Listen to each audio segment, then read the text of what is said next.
Donc on va pouvoir débuter le conseil municipal. Le quorum est là, est atteint, donc on va pouvoir débuter.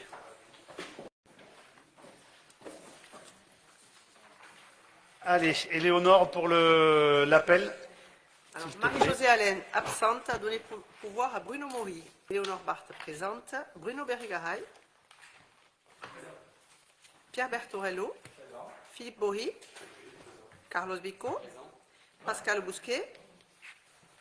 Retardé, certainement. Oui, retardé, pardon. Sybille Cazot. Jean-Luc Chabozy, retardé, a donné pouvoir à Éléonore Barthes, dans l'immédiat. Maurice Combe. Philippe Coste, absent, a donné pouvoir à Arnaud Sigu. Claudine Dallery. Joël Dolic, absente, a donné pouvoir à Fabienne Joyeux. Florent Éveillard, absent, a donné pouvoir à Elisabeth Michaud. Hervé Fournet-Fayas. Sandrine Fuster. Laurent Guerre, retardé, a donné pouvoir à Bruno Berrigaray. Elisa Geoffroy. Fabienne Joyeux. Bruno Maury. Elisabeth Michaud. Philippe Plantade, absent, a donné pouvoir à Didier Robert. Romuald Alphonse. Didier Robert. Présent. Alain Roux, retardé, a donné pouvoir à Carlos Bico. Arnaud Sigu. Présent. Véronique Vidalin, absente, a donné pouvoir à Pierre Bertorello. Nathalie Vélopoulet. Valérie Oued. Très bien, merci. Du coup, on va pouvoir débuter par les procès-verbaux, donc du 12 février, du 25 mars et du 6 mai. Questions? Avant de les passer à l'approbation, donc du coup vous dire, parce que j'avais une question, donc une rencontre avec les élus de l'opposition. Donc ce que je fais, c'est que à partir du 25 mars, date à laquelle j'ai été élu, donc figureront les questions orales, sur les comptes rendus, en sachant que les questions orales, d'après le règlement aussi, ne sont pas des questions à débat, mais questions-réponses. Mais on les mettra, questions-réponses, à partir donc de mon élection du 25 mars. Donc si vous voulez, on peut passer au vote, c'est-à-dire le 12 février en l'état, et le 25 mars et le 6 mai, on rajoutera les questions orales sur cela, soit on les vote là, soit on les vote la prochaine fois, mais je m'engage à les mettre. Donc on peut les voter dès aujourd'hui, à vous de voir. Comment voulez-vous faire? Oui, pour le 12 février, effectivement, vous n'étiez pas encore maire. On votera comme on vote d'habitude, c'est-à-dire quand elles ne sont pas, on ne vote pas l'adoption. Pas de souci. Par contre, pour les autres, ce qu'on a évoqué ensemble quand on s'est rencontrés étant pris en compte, on sera amené à adopter celui de mars. Quant à celui de mai, si effectivement l'engagement est pris de faire figurer les échanges qu'il y a eu avec les prises de parole des différentes personnes qui se sont exprimées, on sera amené à l'adopter également. On l'adopte dès aujourd'hui ou vous voulez qu'on vous l'envoie? Mais pour moi, voilà, là, il n'y a pas de souci. Si vous vous engagez à le prendre en compte, sinon on sera obligé d'intervenir au prochain conseil pour se dédier. Non, mais là, voilà, pour le coup, je vous dis, on le mettra. Il n'y a pas de souci là-dessus. Là, c'est une question de confiance. Donc pour le 12 février, on ne votera pas l'adoption du PV. Par contre, sachant que sur le 12 février, on avait demandé à ce que soit ajoutée l'intervention de Philippe Plantade en tout début de conseil, qui ne figurait pas sur l'étrange lucarne qui est là, et donc sur l'enregistrement, puisque l'enregistrement n'avait pas débuté, n'est-ce pas, Monsieur Ferrieux? Oui, ça avait été sur l'écrit. Bon, de toute façon, donc je vais passer aux voix. Donc pour le 12, on va le faire séparément, comme ça. Pour le 12 février, donc qui s'abstient, qui vote contre? Je vous remercie. Pour le 6 mai, non, pour celui du 25 mars, donc qui s'abstient, qui vote contre? Je vous remercie. Et pour le 6 mai, donc pareil, qui s'abstient, qui vote contre? Je vous remercie pour l'adoption de ces procès-verbaux. Du coup, nous pouvons passer aux décisions que vous avez reçues. Donc, il y en a 2, 4, 6, 7. Est-ce que vous avez des questions? Oui. J'ai une petite... Ah oui, pardon. De penser J'ai une petite intervention. Pensez à donner votre nom au début, s'il vous Ah, plaît. il faut donner le nom. Philippe Oui, Bory, donc. voilà. Merci. Voilà, c'était pour mettre en évidence ce que l'on a pu évoquer ensemble, qui reste un petit peu en suspens hein, par rapport à la rencontre qu'on a eue dernièrement. Et peut-être je vais commencer par deux points qui devaient nous être destinés. Le compte-rendu du comité technique concernant les personnels, hein, qui devait être envoyé, mais peut-être n'est-il pas encore rédigé. Non, non, Bon, quand il sera rédigé, Oui, donc. oui. Et il l'autre n'a pas été point, adopté non plus encore. l'autre point concerne un sujet qu'on aborde annuellement, à savoir, il serait bien que l'on puisse un jour dans cette commune avoir le rapport de la commission d'accessibilité, qui devrait être annuel et qui n'a jamais été communiqué pour chaque année. Ça serait intéressant. Alors je ne sais pas pourquoi il y a un refus de nous communiquer, de communiquer aux conseillers municipaux ce rapport. Voilà, donc ça c'était des points qui sont répétitifs quoi, pour ce qui concerne cette commission d'accessibilité. Alors, sur la rencontre qu'on a eue, par rapport à la prise en compte et au respect des élus de l'opposition, comme on l'avait évoqué au dernier Conseil, on a quelques bougées quand même, à savoir un PV qui reprend, et là vous confirmez la totalité, la quasi-totalité de la teneur des propos qui sont tenus, donc ça c'est une bonne chose. La mise en place d'un compte-rendu qui n'est pas nécessairement un compte-rendu synthétique des commissions, puisque vous avez répondu favorablement à cela pour qu'il y ait une mémoire de ce qui a pu être exprimé dans les commissions par les différents participants, qu'on soit de la majorité ou de l'opposition. Ça reste un point d'évolution positif. Alors, il reste à décider, et là-dessus peut-être le conseil municipal pourra y réfléchir, la révision du règlement intérieur, puisqu'il y a des articles qui ne sont pas corrects par rapport aux textes nationaux. Et puis, il y a peut-être des points, notamment par exemple par rapport à ce qu'on vient d'évoquer à l'instant concernant le PV et la prise en compte des éléments de dialogue lors des questions orales. Peut-être que ça serait bien de le mettre à jour par rapport à la réalité. L'autre aspect étant le rééquilibrage du nombre de caractères sur le bulletin d'information. On l'avait évoqué, on n'a pas de retour par rapport à ça. Et enfin, et je regrette que notre conseiller métropolitain ne soit pas encore là aujourd'hui, il serait intéressant de pouvoir rendre compte d'un certain nombre de sujets qui sont traités au conseil métropolitain et de pouvoir se prononcer en conseil municipal sur le mandat, sur des sujets importants qui pourraient être traités au prochain conseil métropolitain. Voilà, et donc c'est des points qu'il serait intéressant de pouvoir voir aboutis en termes de réponse. Voilà, ces sujets. Bon, après, je voulais simplement faire une courte intervention, sans rentrer dans le détail. Les élections européennes ont montré que Bruguière se caractérisait par une montée très très forte du vote d'extrême droite, quand on cumule tous les candidats de cette frange politique.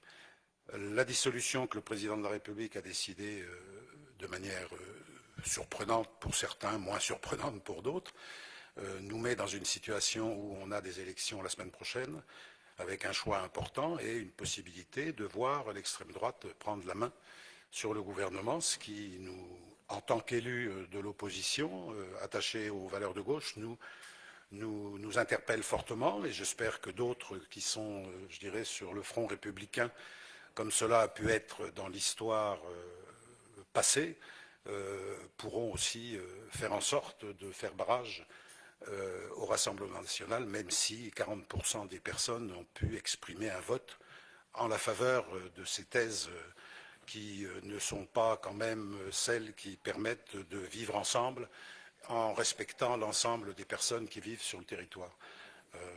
Et donc, à partir de là, moi, j'en appelle effectivement à ce qu'on puisse voir à Bruguière une position plus positive de progrès social pour permettre à tout un chacun de vivre dignement en pouvant vivre de son travail et avec la possibilité de ne pas voir une partie de la population exclue. J'en dis pas plus, je pourrais, mais ça suffit. on va appeler les gens de toute façon à venir s'exprimer et à voter le 30 et le 1er juillet.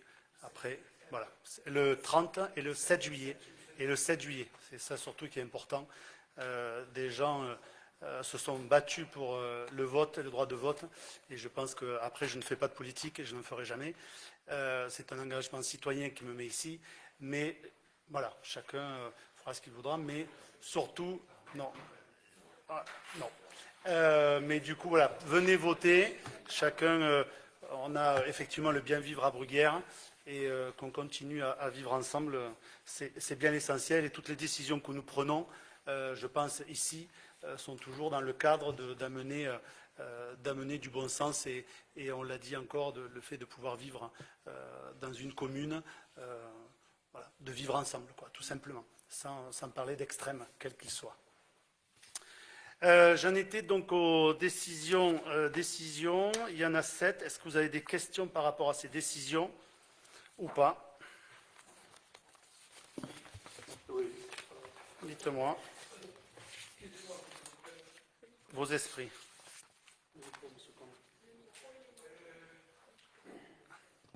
Monsieur Combe, concernant par rapport au coût éco-émerveille, l'année dernière déjà, on attend toujours le résultat de ce qui s'est, comment dirais-je, de ce que la commune a éventuellement, entre parenthèses, gagné, et aussi comment elle a participé au niveau des agents, combien on a passé d'heures à aider.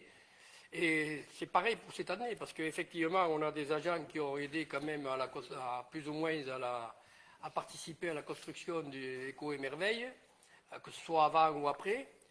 Et là, on aimerait savoir, parce qu'on sait qu'aujourd'hui, à peu près, il y a eu 34 000 entrées, d'après ce que j'ai compris. Et on voudrait savoir le résultat financier éventuellement, quoi. Voilà. Aujourd'hui, on a fait Éco-Émerveille, on fait 38 000 exactement, pour être totalement exact. Et les agents municipaux ont participé parce que c'est aussi une organisation importante sur la commune, mais la mise en place du festival a été faite par les organisateurs. Nous, on n'a pas participé à la mise en place sur le site, en tout cas. Après, il y avait des agents qui ont dû intervenir s'il y avait un problème sur le site, etc. Mais c'est tout. Ils n'ont pas fait autre chose, donc, dans le cadre de leur travail. Pas en plus, mais juste dans le cadre de leur travail. Oui, mais ça, j'ai bien compris que c'était le cadre du travail, mais ça représente, à quelque part, ça représente des heures et des sommes. Voilà, que les agents ne passent pas ailleurs, quoi. Même, ils le passent sur un événement qui est bruguérois aussi, et qui concerne une grosse partie de la population qui s'y rend. Voilà, c'est un événement. Après, on ne l'a pas chiffré en heures, je vous le dis. Ils sont allés, voilà, dans le cadre de leur travail. Quand il y avait besoin, ils sont allés, effectivement. Alors, n'oublions pas que c'est un espace public qui est mis à disposition, enfin, qui est payé. Et s'il y avait à intervenir, on était là pour régler le problème. Mais comme n'importe qui aurait loué le Bascala, il y a un problème, on intervient toute l'année. Si on loue le Bascala, la salle du Bascala, et qu'il y a un problème, nos agents interviennent aussi, quoi. Donc, nombre d'heures, non, ça fait partie de leur travail que d'intervenir sur des bâtiments communaux, quoi. Voilà. sur le plan financier, on sait à peu près où c'est qu'on en est, là, là.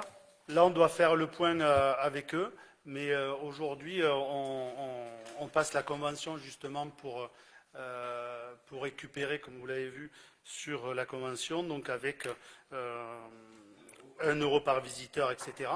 Donc du coup, on va voir avec eux et après on fera le point avec eux sur savoir exactement ce qu'il en est. Là, ils doivent effectivement nous payer la salle plus ce qu'on est en train de voter, enfin ce qu'on a mis à la décision aujourd'hui, qui était prévu dans la convention. Est-ce qu'il y a d'autres points sur d'autres décisions? Oui, Elisa Jouffreau. Oui. Dans le cadre de la mise en place du budget participatif, Oui.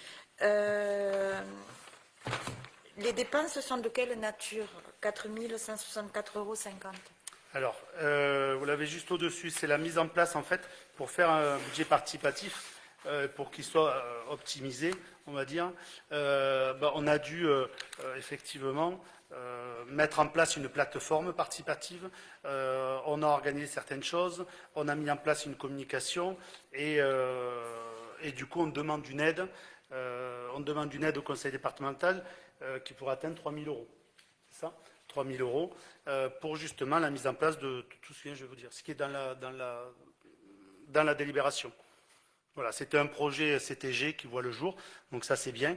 D'ailleurs, je peux remercier tous les élus, effectivement, et les services qui, franchement, se sont mis à fond, les services derrière ce premier point de la CTG, et aussi les élus qui font partie de la commission, et ça c'est très bien.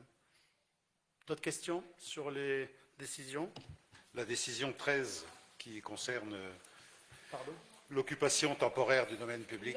Oui, Monsieur Bory. Monsieur Bory, c'est bon, je l'ai dit. Ah, pardon, le nom Philippe Bory.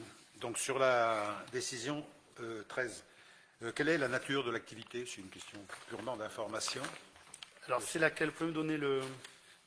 La 13, ça concerne l'occupation du domaine avec Novion Paul et Monsieur Maillot Clovis. Ah, mais c'est ce qu'on appelle, entre nous, le cabanon. Le cabanon, c'est qui ça, n'en est plus d'accord. un. Qui Non, mais aujourd'hui, voilà, c'était pour savoir si c'est, c'était ça ou si c'était autre chose. la guinguette, entre guillemets, qui sont en train de mettre en place. La guinguette. Et oui, voilà. D'accord. Et qui devraient ouvrir, a priori, mercredi ou jeudi. Voilà, ils sont en train de finir. Et sur les 3 dernières concernant l'adoption de conventions de groupement de commandes, est-ce que toutes les communes de la métropole adhèrent ou est-ce qu'il y a un nombre significatif de communes qui n'adhéreraient pas à ce groupement, qui a du sens s'il y a du nombre? Non, effectivement, il y a du monde sur le gaz. Il y a la métropole, il y a Morab, Aigrefeuille, Toulouse, Balma, Auxonne, Aucanville, Castel. Bon, là, il y en a quand même une quinzaine. Pareil pour l'électricité. Hein. C'est les mêmes d'ailleurs. On retrouve les mêmes. Et il y en a un peu moins pour l'achat de véhicules peu émissifs. Parce que là, on a Toulouse Métropole, Toulouse, Aigrefeuille, Castelginest, Mondonville, Brax, Bruguère, Pibrac et Villeneuve-de-Lausanne. Mais sur les autres, il y a une vingtaine de communes. Vous pourrez, Monsieur Combe, vous pourrez nous passer la liste sur les 3, là, je vous prie. La liste des communes? Oui, merci beaucoup. Merci. Très bien. Ok, donc voilà pour les décisions. Nous pouvons passer donc dorénavant aux délibérations. Alors, les 3 premières concernent le même point. Nous avons j'ai souhaité aussi, une petite réorganisation au niveau des missions des adjoints, puisqu'effectivement, on avait Florent Éveillard qui s'occupait du bien vivre, mais qui a récupéré aussi les marchés, ce qui n'était pas prévu. Du coup, effectivement, en récupérant 2 délégations, aujourd'hui, je propose de passer aux voix et de mettre Florent Éveillard en 8e adjoint, car son champ d'action a beaucoup évolué, et donc c'est pour ça que je propose de le mettre en 8e adjoint. Et c'est pour ça que, d'ores et déjà, il y a la première délibération, donc qui concerne de proposer au conseil municipal de fixer le nombre d'adjoints donc au maire à 8. Et les 3 après on va les passer une par une, mais c'était déjà pour vous expliquer. Donc qui s'abstient, qui vote contre? Vous abstenez? Puisque c'est une organisation interne, on n'a pas d'avis sur la question. Très bien. Donc 4 abstentions. Qui vote contre? Je vous remercie. La deuxième, donc nous allons passer, donc nous sommes obligés de refaire ce que nous avons fait donc la dernière fois au 6 mai.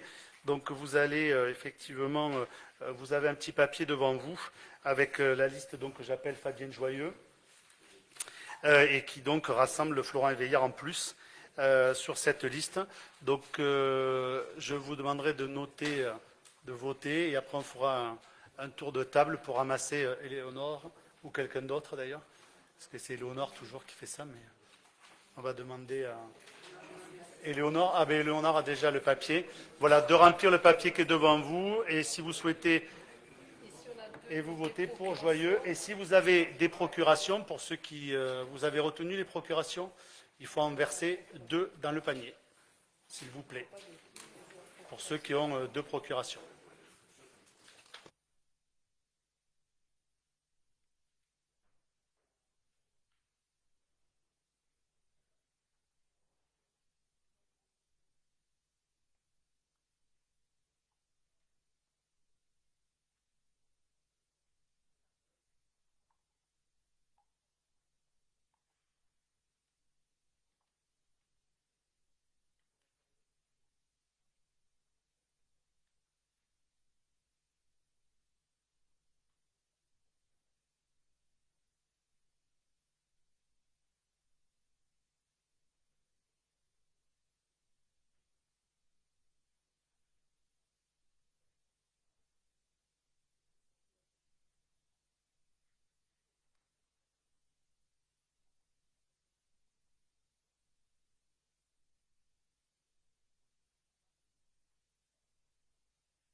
Monsieur le maire, Monsieur Combe, vous avez parlé pour Veillard les marchés, c'est-à-dire Les marchés, le marché dominical, marché de plein vent, plus le marché de Noël et plus les marchés à thème.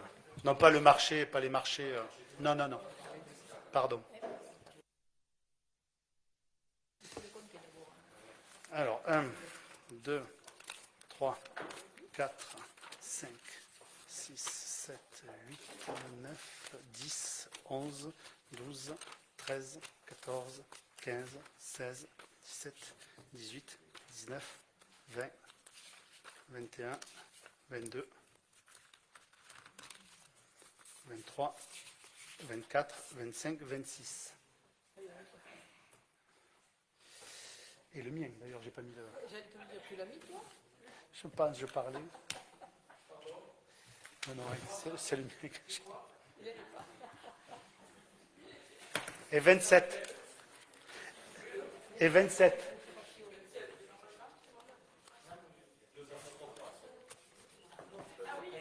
C'est vrai, j'ai aussi une procureure. 28. Donc il en manque un.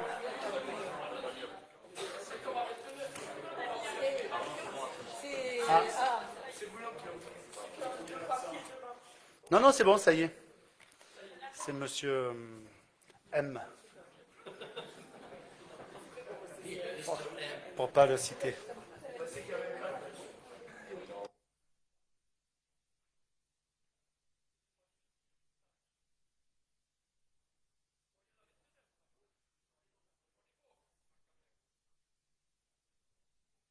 Allez, le compte est bon. Donc, attendez. Donc, joyeux, joyeux, joyeux, joyeux, blanc, joyeux, joyeux, joyeux, joyeux, blanc, blanc, blanc, blanc, joyeux, joyeux, joyeux, joyeux, joyeux,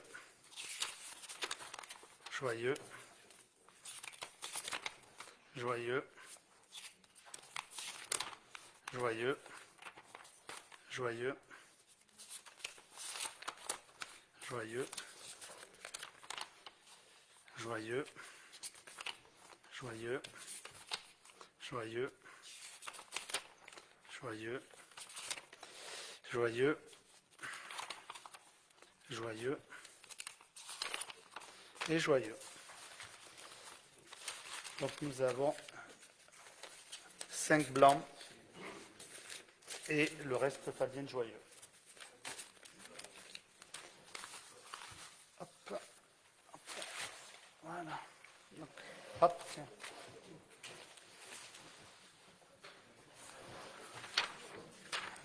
Donc du coup, je peux besoin de passer au vote, c'est bon. Il n'y a pas besoin de la passer au vote. C'est bon, ok. Donc du coup, la liste est acceptée. Je vous remercie pour lui. Du coup, évidemment, derrière, la troisième délibération concerne évidemment les indemnités. Donc rien ne change, c'est toujours pareil. Donc du coup, 55, 22, 18 pour les autres et 7 donc pour les conseillers délégués. Qui s'abstient, qui vote 4 abstentions, qui vote contre. Je vous remercie. Ensuite, nous avons un autre sujet sur une convention pour une rupture conventionnelle, donc qui concerne. Alors, je vais vous le lire pour éviter quoi que ce soit. Alors, vu le courrier de Mme Karen Eastman sollicitant elle-même donc une rupture conventionnelle, vu le projet de convention annexé à la présente délibération, considérant que la loi du 6 août 2019 instaure la possibilité de rupture conventionnelle pour les agents en contrat à durée indéterminée et pour les fonctionnaires titulaires à partir du 1er janvier 2020, à titre expérimental jusqu'au 31 décembre 2025. Considérant qu'un entretien préalable s'est déroulé en date du 25 avril 2024, et les échanges ont porté sur les motifs de la demande et le principe de rupture conventionnelle, la fixation de la date de la cessation définitive des fonctions du contrat, le montant envisagé de l'indemnité spécifique de rupture conventionnelle, les conséquences de la cessation définitive des fonctions, notamment concernant le bénéfice de l'assurance chômage, l'obligation de remboursement prévue aux articles 8 et 49 du décret 2019-1593 et le respect des obligations déontologiques prévues aux articles 25 et 26 de la loi du 13 juillet 83 susvisée et à l'article 432-13 du Code pénal, considérant que les parties se sont mis d'accord sur le montant de l'indemnité spécifique de rupture conventionnelle à hauteur de 5 500 € ainsi que sur la date de cessation définitive de fonction, c'est-à-dire au 10 juillet 2024. Donc il est proposé au Conseil municipal de se prononcer sur le projet de convention tel qu'annexé à la présente délibération. Il est proposé au Conseil municipal d'approuver les termes de la convention jointe et de préciser que les crédits correspondants seront prévus au budget. Est-ce que vous avez des questions? Monsieur Combe, Oui, Monsieur Combe. quel poste elle avait, cette dame, cet agent, je vous prie? Elle était directrice du centre maternel, à la haie maternelle.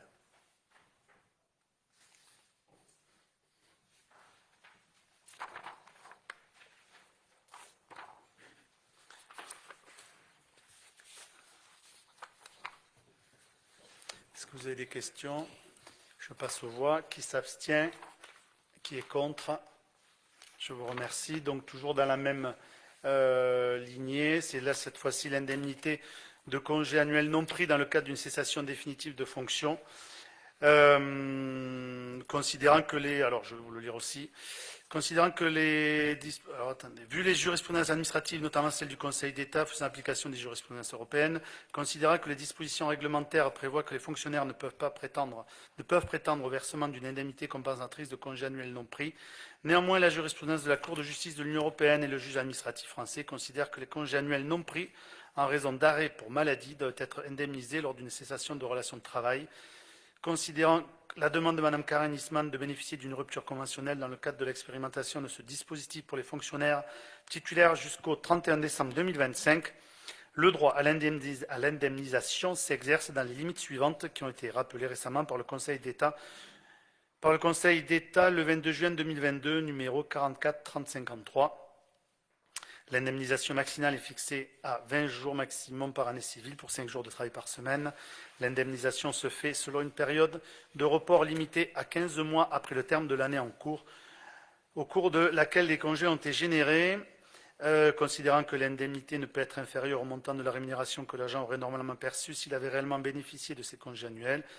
Considérant que l'indemnisation des jours de congés annuels non pris est calculée avec le montant forfaitaire prévu par l'arrêté du 28 août 2009, à savoir 75 € par jour pour les agents de catégorie C, l'indemnité est soumise aux mêmes retenues que la rémunération de l'agent. Il est donc proposé au Conseil municipal d'autoriser l'indemnisation des congés annuels non pris lors de la cessation et de la relation de travail en raison de la rupture conventionnelle sollicitée par l'agent, d'autoriser le calcul de l'indemnisation comme évoqué précédemment et de rappeler que les crédits correspondants sont inscrits au budget.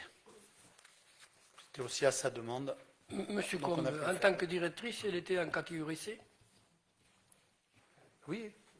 D'accord, merci. Oui, c'est ça, hein, je ne dis pas de bêtises. Hein.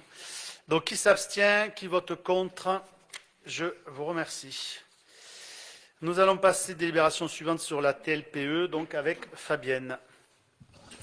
Donc, comme chaque année, vous le savez, avant le 1er juillet, nous devons passer cette délibération pour pouvoir procéder aux augmentations pour l'an prochain. Nous avons reçu donc le tarif de l'INSEE.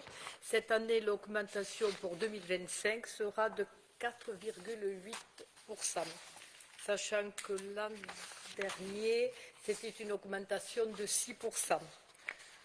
Vous connaissez les règles, ce sont toujours les mêmes. L'an dernier, nous avons eu une augmentation qui nous faisait 1 984 € et pour 2024, nous aurons 6 086 € depuis qu'on a eu l'augmentation des 6%. Voilà, donc nous sommes obligés de la voter avant le 1er juillet pour pouvoir appliquer l'augmentation à partir de janvier 25, les 4,8 que préconise l'INSEE pour les supports publicitaires. Voilà. personne n'a rajouté, personne n'a retiré.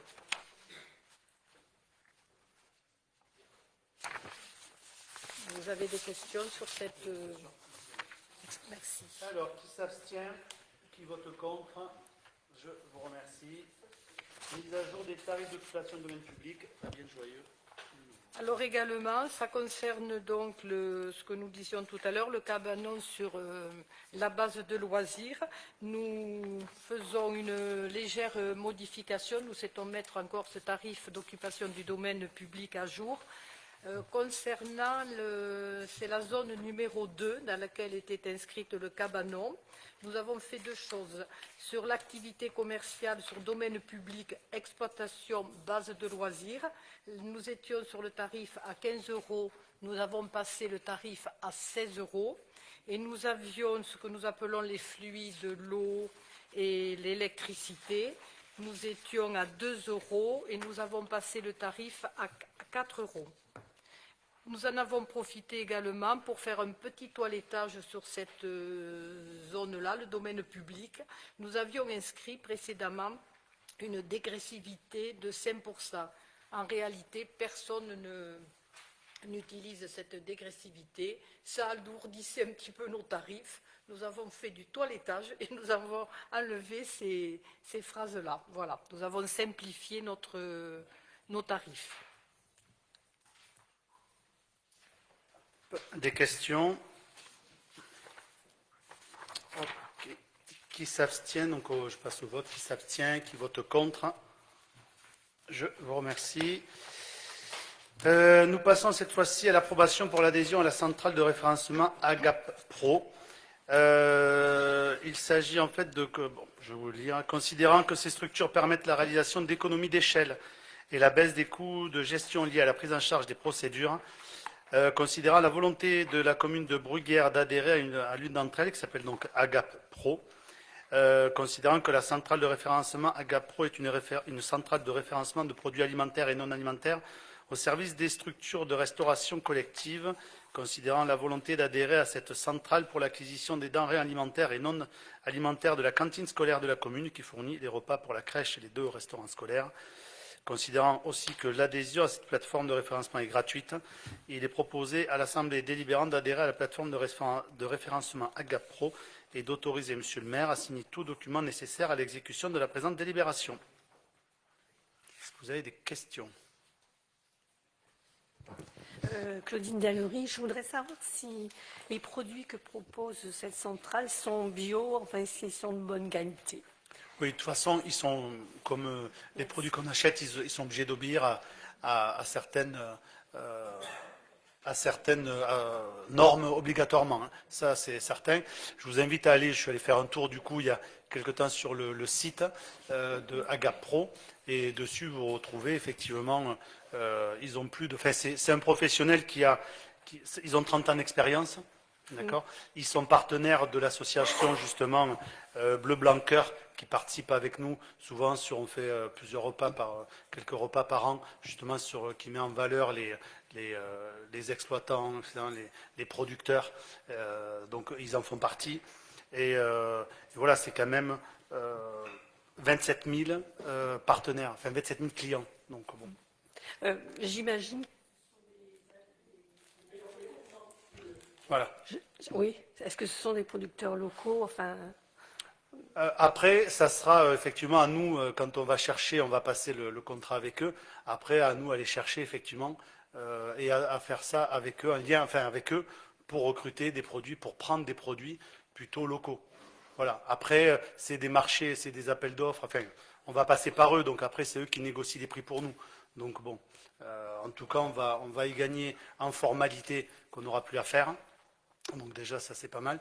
Et après, sur la qualité des produits, là, de toute façon, le directeur de la cantine est assez soucieux de ça pour qu'effectivement, cette entreprise-là nous donne des produits bio et de qualité pour garder la qualité qu'on a aujourd'hui sur les cantines, quoi.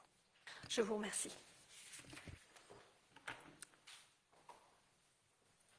Du coup, qui s'abstient? Qui vote contre? Je vous remercie. De nouveau, Fabienne Joyeux, pour l'installation d'une antenne relais, donc SFR, sur une partie chemin des Cournades. Voilà, nous allons implanter, SFR va implanter une nouvelle antenne, donc impasse des Cournades. Pour être plus précise, c'est sur le terrain des ateliers et ils vont prendre une emprise de 60 mètres carrés qui leur est nécessaire pour cette implantation. Pour cette implantation, SFR nous versera la somme de 8 000 € pour les 2, 3 et 4G. Et dès qu'ils auront notre opérateur, nous aurons 1 000 € de plus. Vous avez dû recevoir un mail. Ils nous avaient envoyé une première convention avec une augmentation chaque année de 0,5 et nous avons négocié à 2% chaque année pour la revalorisation du tarif. Ensuite, c'est un bail, comme vous l'avez vu, de 12 ans qui sera reconduit par période de 6 ans. La hauteur de l'antenne est de 30 mètres et les antennes de 2G, 3G, 4G feront 2,10 mètres, ce qui fera une antenne de 32,10 mètres. Voilà, c'est un monotube et le terrain sera clôturé. Monsieur Combe, les premiers voisins par rapport à l'antenne, ils sont à combien? Alors là, je ne saurais pas te dire, mais je pourrais te répondre si tu veux. Ah oui, oui, merci. Une question complémentaire. Est-ce qu'il y a eu, Philippe Bory, est-ce qu'il y a eu consultation des riverains les plus proches et information préalable qu'ils ne découvrent pas ça quand l'antenne culminera à 30 mètres? Non, non, j'ai pas fait. Je ne pense pas que SFR ait été voir les riverains, mais je regarderai la distance qu'il y a entre les riverains et notre antenne. Alors, je ne parlais pas nécessairement que les SFR fassent du porte-à-porte. Non. Pour en parler, je parlais Mais quelquefois, ils de font du porte-à-porte. de notre responsabilité Ils en parlent. pour voir un petit peu ce qu'en pensent les riverains. Quand ils sont mécontents, les riverains, après, ils en font état, ils s'expriment. Ils vont voter ou ils s'abstiennent. En tout état de cause, comme vous le savez, les opérateurs ont la main libre pour implanter les antennes. On l'a répété, chaque fois on le répète. Voilà. Et le but, effectivement, c'est de le mettre assez loin des habitations, parce que si un privé veut le faire, il peut le faire. Donc, effectivement, on le met sur des terrains qui sont, enfin, les nôtres qui sont assez loin, en sachant que l'idée aujourd'hui est quand même de leur mettre la pression pour mutualiser ces antennes. Voilà. Non, mais on leur dit, hein, c'est ce qu'on vient de faire pour qu'ils puissent effectivement, dorénavant, installer, puisqu'avant c'était techniquement a priori pas possible, mais que là aujourd'hui, a priori c'est possible, où ils viennent les mettre sur les antennes, pour arrêter la multiplication des antennes, où nous n'avons pas véritablement de pouvoir d'interdiction, en tout cas on n'en a pas. Parce que tout le monde est content de... Donc là, elle serait assez proche de l'ERS, si j'ai bien compris, pour être au plus loin des habitations. Oui. Hein, derrière les ateliers. derrière l'atelier. Oui, tout à Oui, fait. plutôt vers les champs. Hein. Oui. Oui. Bon, vivement qu'on revienne à un service public de la téléphonie.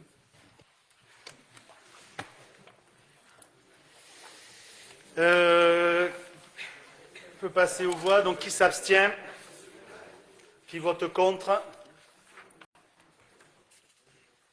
Je vous remercie. Cette fois-ci, l'autorisation d'une convention tripartite entre la commune, Toulouse Métropole et JC Decaux pour la refacturation des consommations électriques des abris voyageurs situés sur la commune. Monsieur Fournet-Fayas.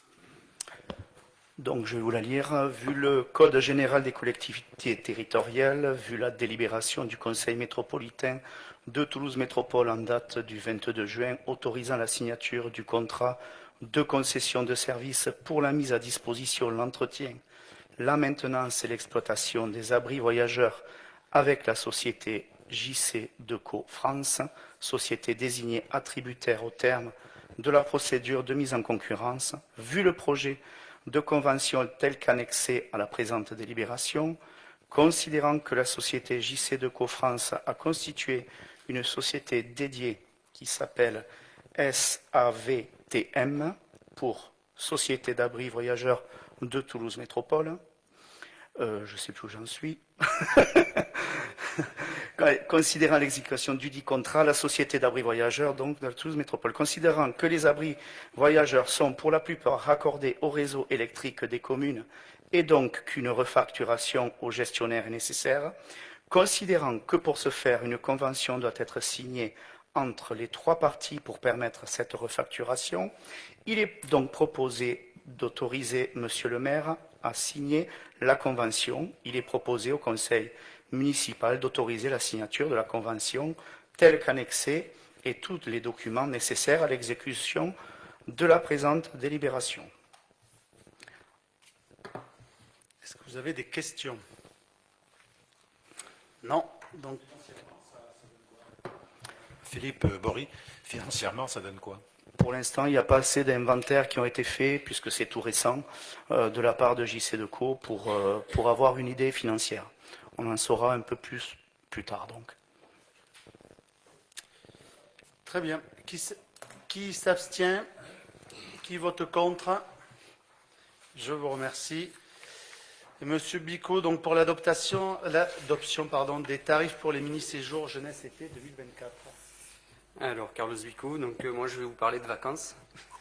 Donc, bon, cette délibération elle consiste à voter une grille donc tarifaire que vous avez juste après, selon le quotient familial, afin de proposer donc aux adolescents de partir en mini-séjour de vacances, donc 3 jours, le 22, 23 et 24 juillet, à Saint-Nicolas-de-la-Grave, donc c'est exactement à 66 km d'ici.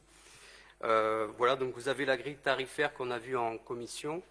Et considérant que les familles pourront aussi bénéficier d'une tarification modulée en fonction effectivement du nombre d'enfants inscrits. Donc pour le second enfant, c'est moins 10%, le troisième, c'est moins 15% et le quatrième, c'est moins 20%.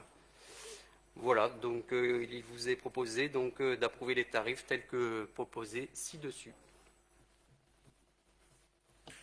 Philippe Bory, quelle est l'évolution des tarifs par rapport aux séjours qui ont été organisés, notamment l'été dernier?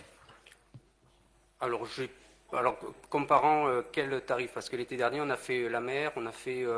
Oui, mais en termes de prix de journée, pour tout. Alors, est-ce que c'est comme ça qu'il faut comparer les choses? Alors, je ne sais pas par rapport au tarif de l'année dernière, parce qu'on a fait un séjour, je crois que c'était sur 4 ou 5 jours, et c'était à la période du Tour de France, il me semble, où il y avait une espèce de randonnée. Donc, je ne sais pas si c'est équivalent, je ne pense pas, puisque là, on est vraiment sur une tarification sur un lieu donné pendant 3 jours avec 2 nuits, mais je pourrais vous dire ça, il n'y a pas de souci. En ramenant au prix de journée, on arrive à comparer des choses qui peuvent être comparables selon les activités qui sont proposées. Parce qu'il y a des activités Généralement, plus coûteuses. oui, selon les activités, ça peut bouger, mais généralement, ça ne bouge pas.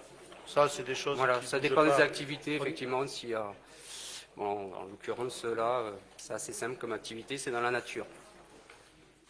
Mais je vous dirai ça, monsieur. Alors, qui s'abstient et qui vote contre? Je vous remercie. Modification du règlement de fonctionnement de la crèche municipale Les Trois Pommes, Éléonore Barthes. Alors, modification du règlement de fonctionnement de la crèche municipale Les Trois Pommes, comme vu en commission enfance et jeunesse. Considérant qu'au regard des dernières évolutions législatives réglementaires, il est nécessaire d'apporter des modifications au règlement de fonctionnement de la crèche municipale Les Trois Pommes et plus particulièrement les enfants donc, de parents en situation de précarité ou engagés dans un parcours d'insertion sociale et professionnelle et dont les ressources sont inférieures au plancher CAF peuvent accéder à une place d'accueil dans la structure. L'absence d'emploi n'est donc pas un motif pour justifier un refus. Pour le délai de prévenance en cas d'absence imprévue, la famille doit prévenir avant 8h30 la structure par téléphone avec une confirmation par mail en précisant le motif. Les subventions octroyées par la CAF aux gestionnaires des structures d'accueil du jeune enfant sont basées en partie sur les heures de fréquentation réelle des enfants. Les familles sont invitées à informer la direction de la structure de toute erreur dans le relevé d'heures de présence réelle qui leur serait transmis.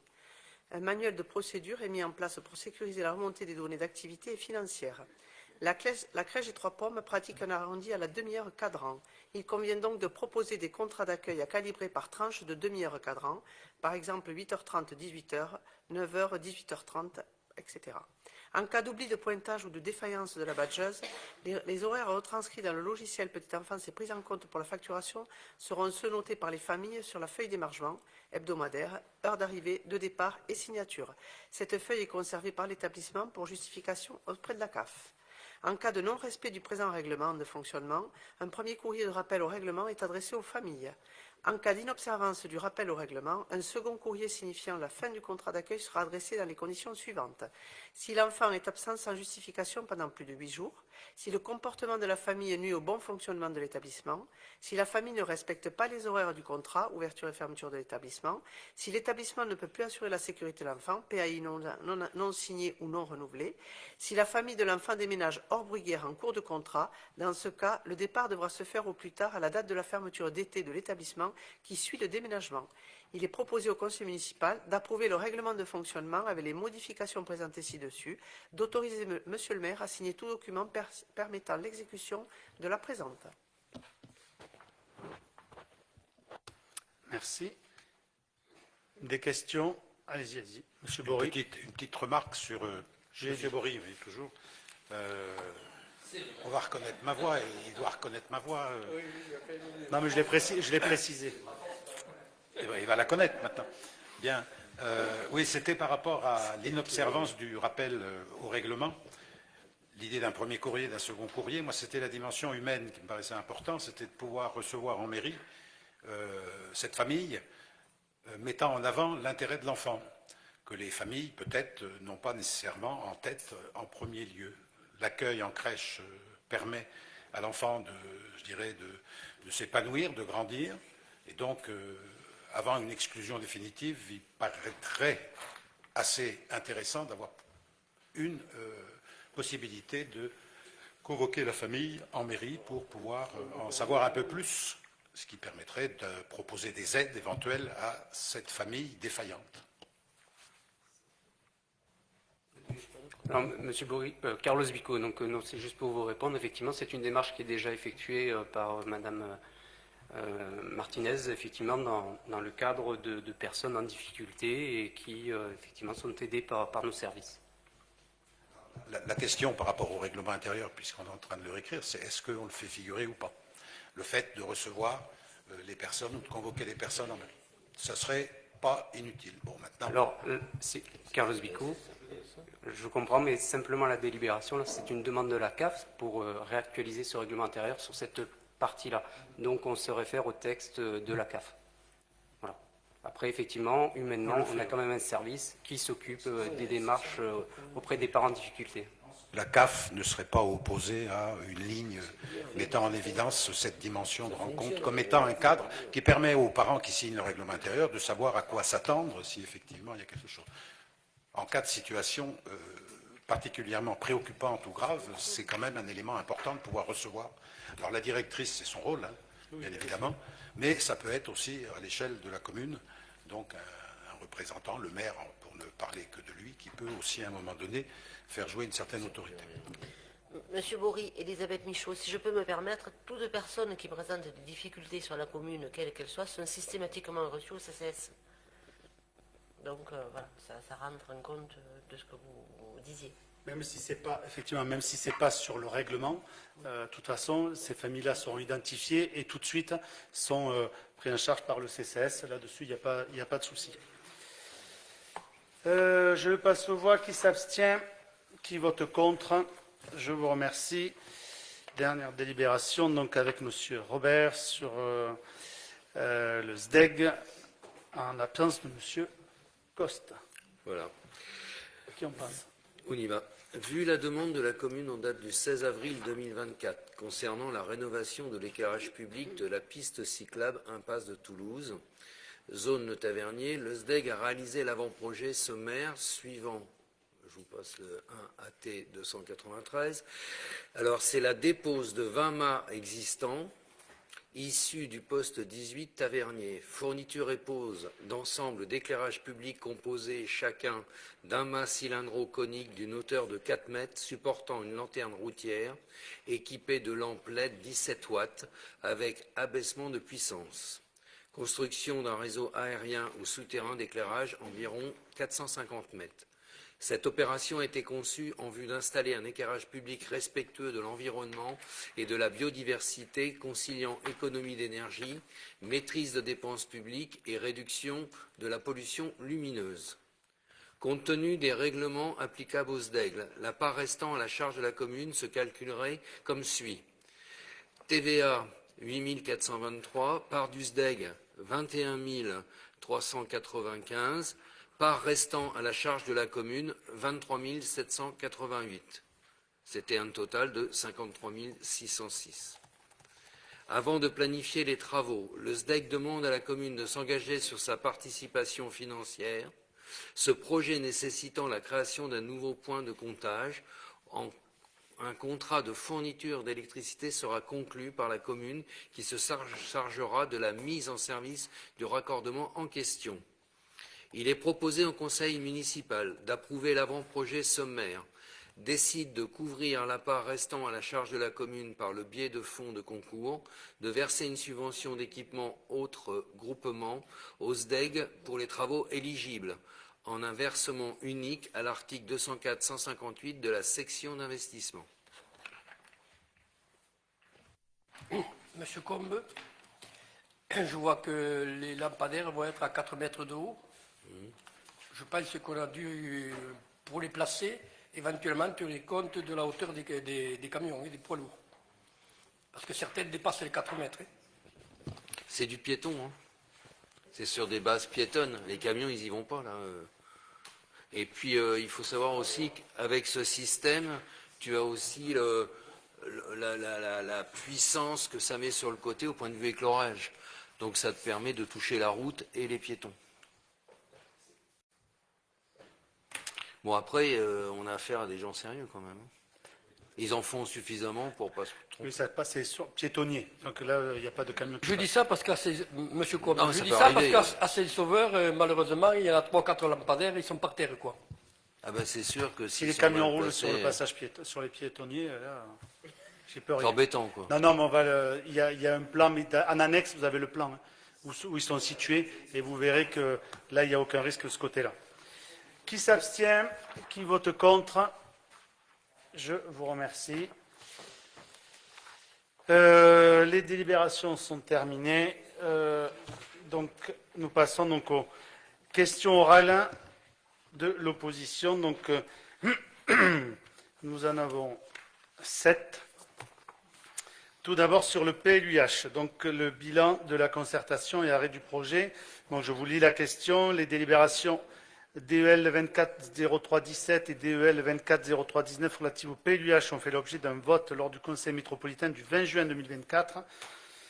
Dans la mesure où aucun bilan de la concertation au niveau de notre Conseil n'a été présenté, malgré des demandes réitérées depuis plusieurs mois, nous demandons une présentation en Conseil ce jour des éléments essentiels relatifs au bilan et à l'arrêt du projet pour notre commune, et plus précisément la localisation de l'espace dévolu à la réalisation de l'aire d'accueil des gens du voyage. Comme il est prévu par la loi, le projet PLUH doit d'abord être adopté par le Conseil métropolitain avant qu'il ne soit soumis aux communes. Nous sommes donc dans le respect de la procédure prévue par les textes. Désormais adopté lors de la séance du 20 juillet, à laquelle d'ailleurs j'ai assisté, 20 juin, j'ai dit, 20 juin, à laquelle j'ai d'ailleurs assisté, le projet devient donc public et vous sera présenté. Tout d'abord lors d'une commission urbanisme que ma première adjointe, donc Fabienne Joyeux, va prochainement convoquer, début septembre, puisque nous devons effectivement, lors du prochain conseil municipal, organisé donc à la rentrée, nous devrons exprimer notre position au travers d'un vote, le conseil municipal étant prévu le 16 septembre. Donc avant, vous aurez une commission qui vous présentera tous les éléments du PLUH. Concernant la localisation de l'aire d'accueil des gens du voyage, je vous rappelle que c'est une compétence de Toulouse Métropole, donc c'est à elle de s'exprimer sur le sujet. Tant que je n'ai pas personnellement rencontré effectivement le propriétaire du terrain, pour l'instant, je m'abstiendrai de tout commentaire là-dessus. C'est à lui que j'en ferai la primeur. Deuxième question sur le... Petit complément. Le propriétaire en question n'a pas été informé pour l'instant de l'éventuel choix de la métropole. Je ne sais pas, mais en tout cas, j'en ferai moi mon affaire. Donc au niveau de la commune, on ne sait pas. Si la métropole l'a contacté ou pas, je ne sais pas. Ouais, c'est ça qui est formidable. Ouais, c'est moi qui, du coup, je prendrai sur moi de le faire. Deuxième question sur le recyclage et valorisation donc des collectes des résidus de jardin, adoption des tarifs de la collecte en porte-à-porte et de location de bennes à partir du 1er janvier 2025. Le Conseil métropolitain, lors de la séance du 20 juin 2024, a adopté ces tarifs concernant la collecte des résidus de jardin à partir du 1er janvier 2025, délibération DEL 240233. En amont de ce vote, aucune information auprès des habitants, aucune consultation citoyenne, aucune concertation au sein de notre conseil municipal pour donner un mandat à notre conseiller métropolitain sur ce sujet et son coût pour les usagers. C'est la pratique habituelle. Nous demandons à ce qu'il soit rendu compte de cette libération, de son application et du vote exprimé par notre représentant élu au conseil métropolitain. Excusez-moi, parce que là, j'ai plus de voix.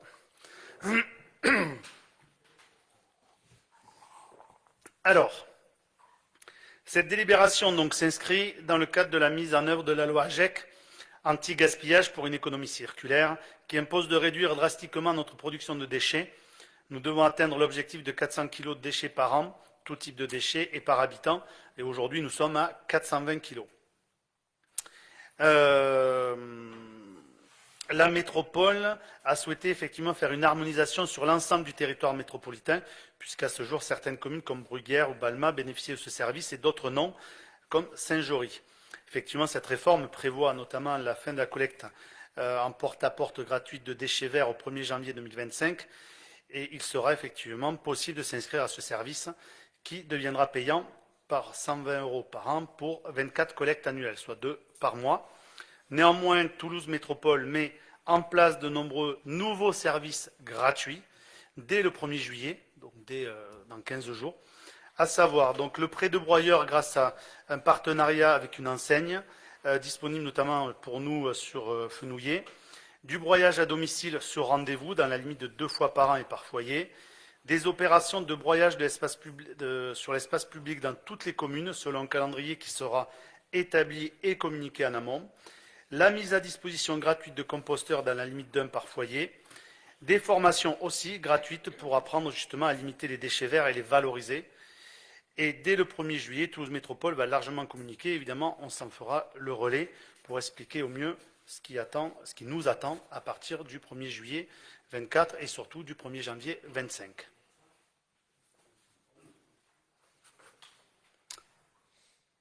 Concernant la création d'une voie verte le long de la M63G entre Bruguière et l'Espinasse, approbation du bilan de la concertation. La délibération DEL 240375 relative à l'approbation du bilan de la concertation concernant la création de cette voie verte a fait l'objet d'une présentation et d'un vote lors du Conseil métropolitain du 20 janvier 2024. Nous demandons qu'il soit fait état des éléments essentiels de ce bilan qui doit conduire à la définition de la réalisation de ce projet. Alors, juste pour vous informer que le dossier sera disponible effectivement dans les prochains jours sur le site de Toulouse Métropole. Dès que nous l'aurons, effectivement, on peut vous transmettre, parce qu'il y a plusieurs pages, par mail. Si vous n'arrivez pas à le télécharger, on pourra vous le transmettre. Le point important, notamment, qui avait été rajouté au projet de voie verte, est une connexion depuis le rond-point du Centaure vers l'impasse de Toulouse pour aménager une future voie cyclable.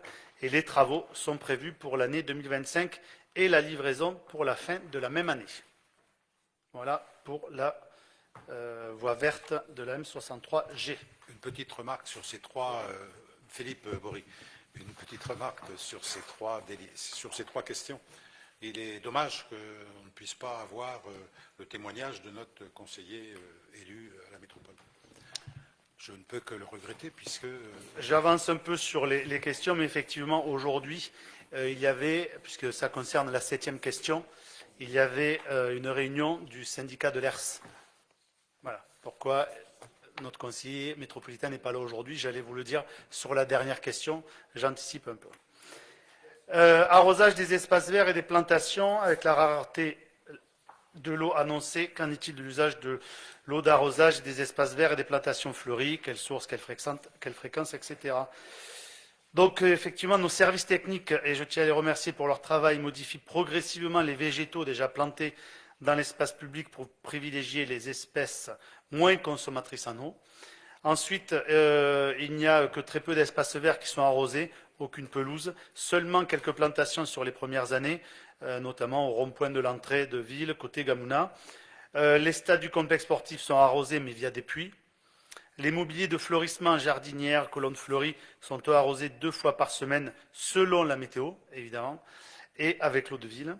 Du paillage, c'est-à-dire du broyat de branches issues de nos élagages, est mis en œuvre sur toutes les plantations nouvelles et dans les jardinières fleuries pour économiser l'eau.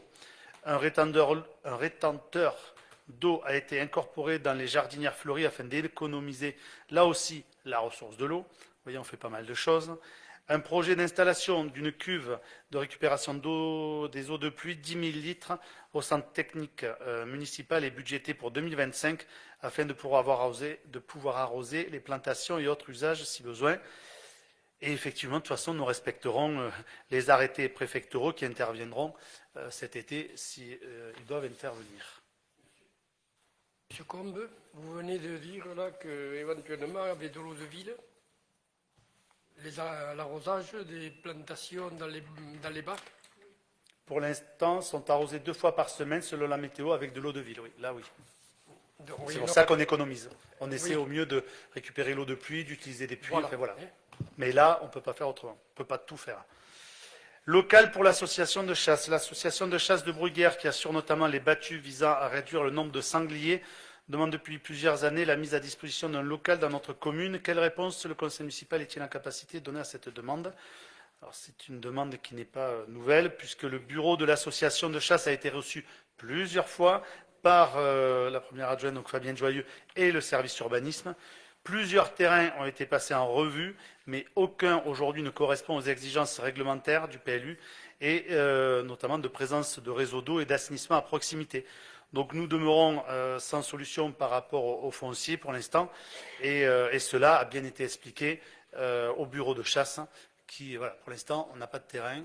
Si on en trouve, ça effectivement, on pourra remettre la question à l'ordre du jour, quoi. Mais nous n'avons pas de terrain. Et c'est surtout une question sanitaire en même temps. Hein, c'est pour ça que ce n'est pas simple. C'est pas simple parce que je vois que les petites communes à côté ils sont arrivées, donc il faudrait que nous, on essaye. Parce qu'autrement, vu la prolification des sangliers à l'heure actuelle, il serait temps qu'on y pense parce qu'on a annoncé dernièrement qu'entre CP, du côté de CP, Bruyères et Gratentour, une 60aine de sangliers recensés. Donc ça veut dire qu'à un moment donné, il va falloir quand même qu'on regarde les choses de plus près parce que quand on est dans la nature pour défaire ces bestiaux, c'est quand même dommage. Vous l'avez dit, c'est pas simple et effectivement, nous sommes en recherche de foncier et avec Saint-Sauveur évidemment. Et il y a des questions sanitaires qui sont primordiales sur ce sujet. Notamment, alors, dernière question, syndicat de l'ERS. Nous remercions par avance notre ancien maire, président de ce syndicat intercommunal, de nous faire part des évolutions du fonctionnement et du devenir du syndicat. Lors de sa séance du 20 juin, le conseil métropolitain a voté la demande de retrait de Toulouse Métropole du syndicat du bassin Hers-Giroux. Après 7 années de négociations, il est apparu que tous les membres ne partageaient pas la même ambition sur les compétences en données au SBHG. Le comité syndical délibère ce soir même, d'où l'absence de Philippe Plantade sur ce sujet. Conformément à la loi, le conseil municipal aura à s'exprimer sur ce sujet en septembre prochain, lors du prochain conseil municipal. Les compétences gestion du milieu aquatique et prévention des inondations GEMAPI exercées à ce jour par le syndicat seront exercées dorénavant par Toulouse Métropole. Enfin, je ne connais pas le vote, mais a priori, c'est ce qui va être fait par Toulouse Métropole dès le retrait effectif. Au plus tôt, le 1er janvier 2025, la commune de Bruguière restera membre du SBHG, du syndicat, donc pour la compétence animation du schéma d'aménagement et gestion des eaux. Voilà pour les réponses à vos questions. L'ordre du jour du conseil municipal est terminé. Je vous remercie de votre présence. Je vous souhaite une bonne soirée et une bonne semaine. Merci.